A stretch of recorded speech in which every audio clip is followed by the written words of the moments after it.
Hello, you wonderful people, and welcome to another episode of Crime Centric.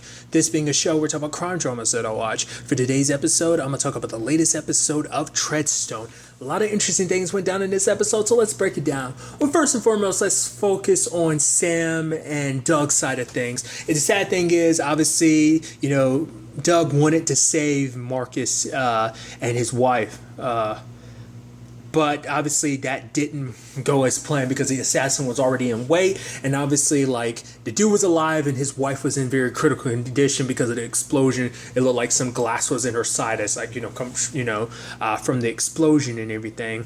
And obviously the assassin comes in and him and Doug get in a hand-to-hand fight. It's like, is it me or does it just seem like Doug seems like he's on the losing end of a lot of those fights? Because I think there's almost this part of me that's like he's only halfway trained in the sense that only some of his training is really kicked in. I feel like a lot of times Doug's getting his ass kicked. I mean, granted, he's putting up a good fight, but I feel like you're still kind of getting your ass handed to you. But to be fair, these ain't your regular Joe Schmoes, because those people he was kicking ass in Alaska, those were just regular, just drunk dudes he was kicking ass. So there's one thing. But another aspect to it is these are well-trained assassins too. So once again, I just think it's because Doug isn't fully awake because he's in that weird in-between state. I think some of the training's kicking in, well, not all of it fully is. So I don't think he's really fighting in his full cicada form, essentially, But I also love hand-to-hand combat when it comes to the handguns, because it's you're moving each other's hands around, boom, the guns are going off and stuff like that.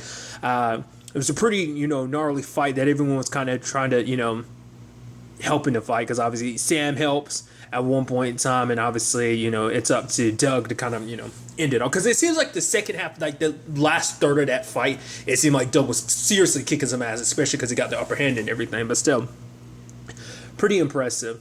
But the sad thing is, even throughout all that, the husband and wife ended up dying anyway. It was almost kind of it was almost, was it even worth it in the end? But I think it was, because at least you tried. I mean, granted, I think trying probably won't make them, won't make Doug or Sam feel any better, but it just reminds Sam of this is going to be us. If they catch up to us, if Treadstone catches up to us, this is going to be us, just dead, and she's like, I don't want to have to deal with you dying in my arms. And I'm like, oh, that's sweet, so their whole plan is to make it seem like, hey, that Doug is dead, and so Doug is going to impersonate Vincent. And what was interesting too, because even Sam knew Vincent, and at that moment he paused because she was there, part of his training and everything. She was there for a couple years, so she did train a few, and I guess Vincent was one in particular. And I guess in that moment, maybe in that moment he recognized her, and that kind of gave Doug the opportunity in the fight and stuff like that. But I just thought it was kind of fascinating.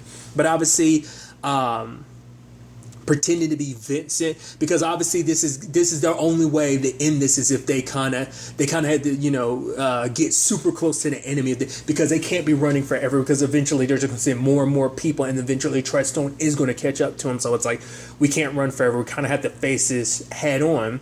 But obviously Sam is worried because there's a lot, basically an entire fabricated life that Doug has to remember, just like that. It was an interesting thing too, because it's apparently Vincent wrote with his left hand but did everything else with his right hand. So it's you have to be basically ambidextrous. So it's kind of that's pretty, and the fact is pretty intense. And then the fact is he knows 8 different languages, and even Doug being he knows all those languages. And I think Sam said it was almost a sweet moment of her being no, babe, it's cool, you know just as many languages too. I guess it's kind of because he felt probably a little disheartened, but it's no, you might not remember it, but you literally know just as many languages. Maybe I don't know, I just thought it was kind of this interesting moment of that. But obviously it's him shaving his head, shaving his facial hair, and putting on the glasses, and obviously even having to kind of add a little bit of a change up the way he walks, because he's literally becoming another person, which is man, Born Identity, that titling fits so perfectly under these circumstances, of just because you're literally taking someone else's identity, which is crazy, because it's there's so many layers to that, because you're already a different person, because Doug isn't even who you really are. But then on top of that, you're pretending to be another person. You're a pretend person pretending to be someone else. It's kind of it's super meta when you actually kind of think about it on that level. So I'm interested to see kind of where things kind of go on that front. Another front is the whole situation with Soo-yeon, which that was pretty badass. Obviously, her infiltrate the club, kind of getting Yuri's attention because he was like, "I'll get the girls out of here," but she was like, "Oh, really? If you want to tell the girls to get out, you might as well tell me myself, you know." But listening in on a conversation, and we got some good understanding of the grand scheme of things between Yuri and Shin. So it seems like what role Dae, So-yeon's husband, is going to play in this, him being like the engineer and everything, and those being his plan specific. Because I was like, why do you need his plan specific? Because I couldn't get that, because I'm like, well, Stiletto 6 is already a thing, so it's like, why? But it's like, no, they probably had him draw up the plans, or they probably had him put his names all over the schematics and stuff, because they're making it seem when a missile launches, whatever it is that ends up happening with that missile when it gets used, he's going to be the fall guy. And obviously Shin's using this as an opportunity to usurp the government, essentially. Like, because basically the only person that was left to stand in his way was Kwon. Kwon's dead, so no one's going to interfere with his coup. So some heavy level, government conspiracies, as we already knew. And obviously, listening to this, So-yeon's learning, the whole point is for her entire family to take the fall for this situation. So it's like, it's a good thing she didn't trust Shin, because it's like, once again, you could already tell it's going to be that thing of like, oh, do this for us. It's like, to be fair, she doesn't know this, but obviously we as an audience know that she was meant to die. Like, that assassin from that cicada from India, she was meant to kill So-yeon. That was because So-yeon was her target. So but that's probably in the back of her mind. That's probably even more reason why she was like, it wasn't just random that I ended up getting almost killed. It's like, you did that on purpose, didn't you? Because I'm a loose end, and basically her entire family's a loose end. So I did like her kind of going through the club, trying to catch up to everybody. It's actually pretty badass seeing her fight, kind of like disarming a lot of people. Like, very rarely throughout that fight did she used people's guns like twice in the entire scuffle, 2 or 3 times, taking some people's batons at one point in time. It looks like, what was it, like drink trays or something she was fighting with. The action is pretty, I feel like, maybe this is just my imagination, I feel like this is like the most action-packed episode, like getting multiple like action-packed, I don't know, like, or at least extensive action sequences like that, because everything with Doug and Vincent's fight, and obviously Soo-yeon going after Shin, which he's on the run, then she's on the run because she shot up at a club or whatever. So I was like, oh, what's she gonna do? And she pulls up to a U.S. embassy and it's like, oh, I have information for the CIA. And it's like, oh, well, to be fair, because this is like, because that's what I was also thinking too. I'm like, you're technically, I put quotes on, technically you're in a foreign country with no resources. That's why I'm like, you have no backing. It's like, how are you going to, because when she stole a car and everything, I'm like, you're in a very desperate situation. Well, obviously your family's back in North Korea, but it's like, you don't have anyone you can rely on. It's not like you have any connections to all of this. So that's, at least Jason had some allies, like whether it be the lady from the first movie or Julia Stiles' characters in like I said 2 and 3 if I remember correctly. So at least there was connections in that, but she's kind of alone in all this. So her turning herself over to the U.S. government, at least kind of being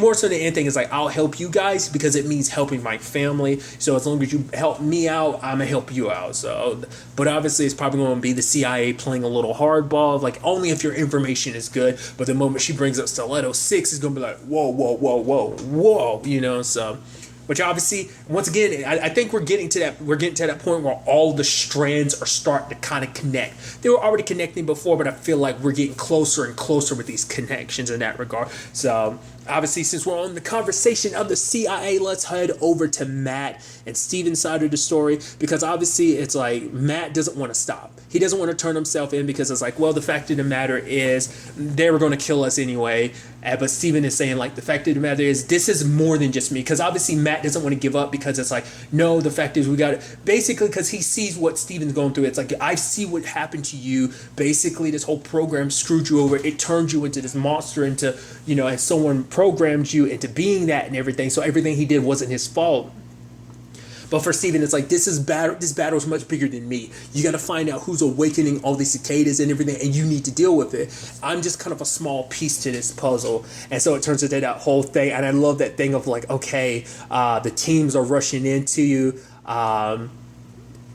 When the time came, like, Ellen herself couldn't bring herself to give the order to basically weapons live type of situation, because because no matter what the circumstances are, like, we still don't really know it too much, but her and Matt have history, and that history is making her reluctant to kind of pull the trigger on him, because that's someone that's a friend, that's a colleague, that's someone she cares about. But obviously, Dan, once again, I heard Matt refer to him by his last name. I think it was like, is it Levine or Levine? We'll just refer to him as Dan. Basically gives the order because Ellen can't bring herself to do it. But I like that Matt and Steven have a plan. He's like, all right, we're going to do this. They go cutting down a path. All right, they lose a visual on them. The car comes up. Car gets blocked off. But the only person in it is Matt. It's like, okay, so where's Steven? And I love the whole situation of, like, obviously it's like, okay, if anything happens to me, Steven's basically going to turn this whole thing into a massacre. And obviously Dan's like, well, the fact is he's probably bluffing. It's like, how do we know Steven's actually still there? You have Matt kind of doing the finger thing. Bam, bam. Shots go off on the ground to let them know, oh yeah, Steven's there. And even like, because the reason why I forgot, I feel like I do know what it's called, but I can't think of it. What he's wearing. I feel like there is a specific name for it. It's almost like that, what he's wearing, because it basically blocks his heat signature. Hence why he was able to stay hidden. So it's like, okay, I want to come in, basically because it turns into that whole thing of like, why did you run? It's like, I ran because I'm familiar with this. I was a part of a team similar to this, remember, back in the day. So I know that this is a hit squad, basically a squad come to clean up stuff. So they give him the okay, and obviously Steven and him both get kind of, or like handcuffed or zip tied. And at every moment I was like, oh, they're going to pop Steven in the face. Because I almost halfway expected them to show it too. I'm kind of glad they didn't, because I always get a little sad about situations like that. And it's just like, oh, please don't show. And then just the way they're setting everything up, and just like the nod he had given Matt was just kind of like you know what to do from here, like keep going, keep pushing forward, finding out, uncover this conspiracy and everything. And obviously Steven ends up catching a bullet, a headshot. It was a single shot. And it's so sad because, he'd even thanked Matt, because it's like, you gave me an opportunity to see my daughter. But it's like, for him, he didn't even actually go to see her, because it's like, oh, I want her to hold on to the memory of who I was, because who I've become now, I don't want that to be the last image she has of me. I want her to think of, like, oh no, this was my dad. And it's just like, he didn't even get to see see her in person, get to say anything to her. And that just makes the whole situation even more tragic.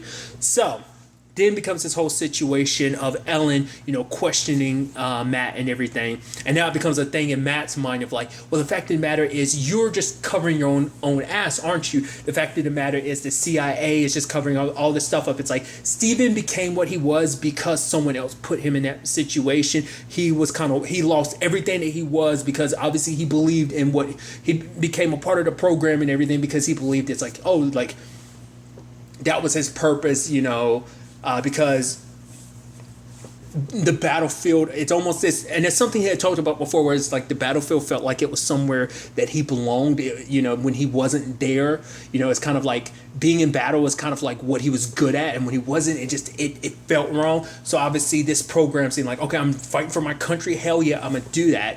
I'm gonna use my skill set to help, and it's just, it kind of got twisted along the way, not on his behalf, but just, everything and everyone behind it. So it's just, I don't know. And it's just, for Matt, it's like, everything he did, yes, he did some stuff, but that wasn't on him. Like the people he's killed and everything, like the fact of the matter is he deserved more than just a bullet to the head, Which, Elaine's kind of, and now it's that thing of like Elaine being like, I'm not protecting myself. If anything, I was actually looking out for you, and I'm most likely going to end up taking the fall because of it. Like if anyone's going to get burned because of this, it's going to be me. So it's like, but at the same time, yes, Ellen's had reservations about this whole situation, but there's moments where it does seem like she is, and even her husband's kind of suggesting, hey, kind of put yourself before Matt and everything. So she's got so many, voices in her head, kind of, I think a combination of her conscience plus everyone else's quote unquote conscience telling her what she should and shouldn't do in the circumstances. So I think she's just kind of in a tailspin of trying to figure out like where everything is, kind of where, because she's not realizing what's going on in front. And even if she is, because it's like, this is such a CIA problem that it's like, we need to clean this up, because if any of this went public, we'd all kind of be super screwed on this. But once again, she'd be the one that kind of takes the blunt of the blame, because everything Steven did, he did while he was with Matt, and Matt was out there on operations because of her, so it would all fall back on her in that regard. So then you have like Dan, he's obviously tapping into, getting a full workup on everything that Matt was up to, which we do see that Matt is investigating a lot of this. He looks into the woman that they ended up, that what's his face had killed, that Steven had killed, and it seemed like she had taken trips to Alaska. So I was like, oh, so that totally is the woman that that was waking up Doug. I guess she was kind of like, remember, I'm blanking on his name now, but the therapist dude that kind of helped part of this, I think she was that person. She kind of filled that role, so she probably did that for multiple cicadas. There was probably multiple cicadas like under her belt that so I was, because it looked like it was her, but her hair was a different color, so it might have just been for specific reasons she did that. But the fact is, she had multiple trips from like the U.S. to Alaska, so I was like, oh, that is the same lady then, isn't it? It looks like her in the face, but I wasn't 100% sure if I wasn't mistaking her, because we haven't seen her since the first episode, so that's why I was wondering if that was the case. But he looked into her and ended up finding out that she's connected to, what was it, Fair Trades Fellows, this business that's connected to all of this. And lo and behold, who's on the board? Senator Ray and Yuri, which obviously we saw them all buddy last episode. And so Matt's looking at that. He gets a call from Tara, which Tara's side of things is her kind of obviously continuing her investigation. And once again, the strands are connected, because we haven't had that Matt and Tara connection in a while. It's been a couple episodes before she went off after it was the Quan situation, after rescuing his daughter and getting her to the embassy. That was the last time Matt and Tara had talked. But they both, and they even said like, oh, we've both been through a lot since we last talked to each other. So Tara meets up with Nolan, ends up looking into this whole situation, trying to find out whatever she can about Stiletto 6 and Treadstone. Obviously, the whole cicada thing comes up. She sneaks into that place with all those files and stuff, kind of like some very like spy level espionage levels of stuff. Of kind of trying to uncover all of this. And obviously, because a person's name that comes up connected to the Stiletto 6 project is Yuri, so they're trying to find out as much as they can about Yuri, and then that leads them to eventually connecting all the dots to Petra, because everyone that's connected to the Stiletto 6 except for Yuri is dead. The only other connection to Stiletto 6 that's still alive is Petra. So the question then becomes, well, we know Yuri was trying to get Petra killed, so it's like, does that mean that Yuri killed everyone else because he decided, it's like, you know what, screw this whole Mother Russia thing, I'm going to be looking out for myself, which obviously it seems like there's correlations between what Yuri's up to and what Shin's doing, because Shin's doing a whole coup thing, but it seems like Yuri's thing was probably never about a coup. It was just like, I want to be rich and powerful. I don't want to be bound to the government. Like, maybe he was tired of being kind of like the runt, not really getting anywhere.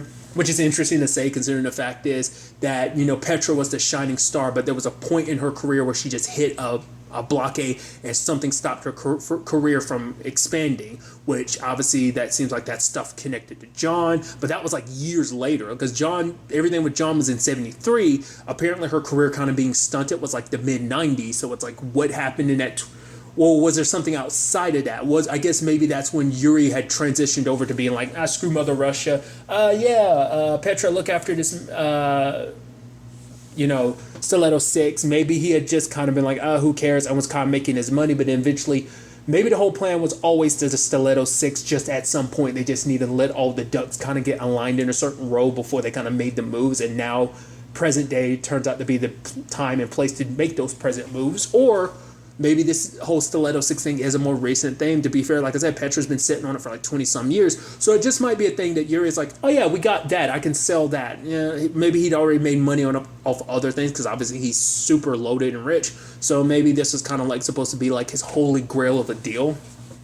I don't know. It's very fascinating to kind of, think about. But now Tara, meeting with Petra, and I was like, oh, that's definitely going to be interesting, because more specifically, she was able to find Petra because she was looking for Petra's husband, which obviously we know Petra's husband's dead, but obviously no one else is going to know about that. Obviously, she's been off all records since the 90s, mid 90s, just because, that was the whole point.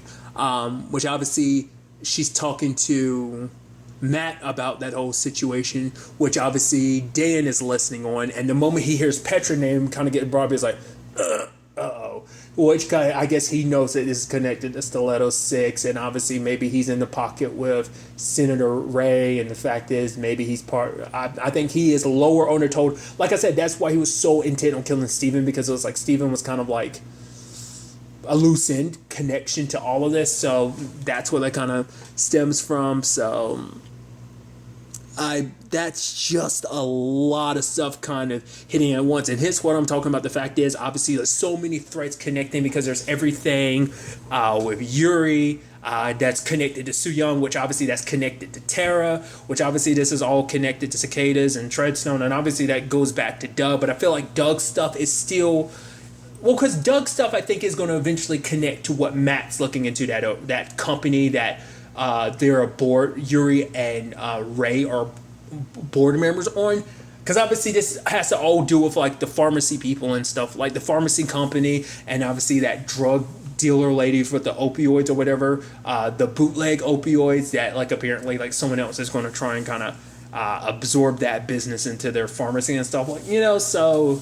Like I said, the threads are there and are coming together, but we still haven't fully woven it all together. So I'm interested to see ultimately where all this ends up taking us going forward into the next episode, especially that Tara and Petra thing. It's like, yeah, better watch your back, Tara, because Petra's most likely to put a bullet in your head. But to be fair, if this means taking down Yuri, she might be more inclined, because it's like, oh, like she spent so long looking after Stiletto 6, which, to be fair, I forgot. It's literally in her backyard. It is literally in her backyard.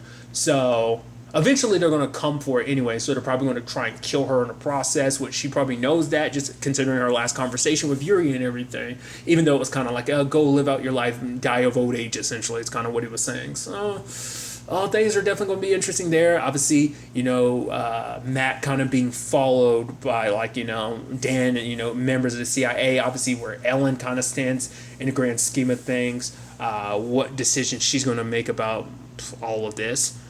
So Young, obviously, like I said, talking to the American Embassy, more specifically the CIA. Question is, which CIA people is she going to talk to? Hopefully she gets to Matt first, but it's probably going to be Ellen, which begs the question what that's going to be, which obviously that's going to be interesting if she ends up getting in contact with Dan. There's probably going to be a combination of Dan and Ellen, because that would just kind of add more fuel to the fire, especially with Tara meeting with Petra. There's so many lanes and so many avenues to this whole situation, all these moving parts, all these different parts moving at once. So, like I said, I'm very interested to see where all this ends up taking us going forward into the next episode. But really, that's all I'm going to talk about. Till the next time we meet, be happy, be safe, live life to the fullest, and enjoy it. Good day and goodbye.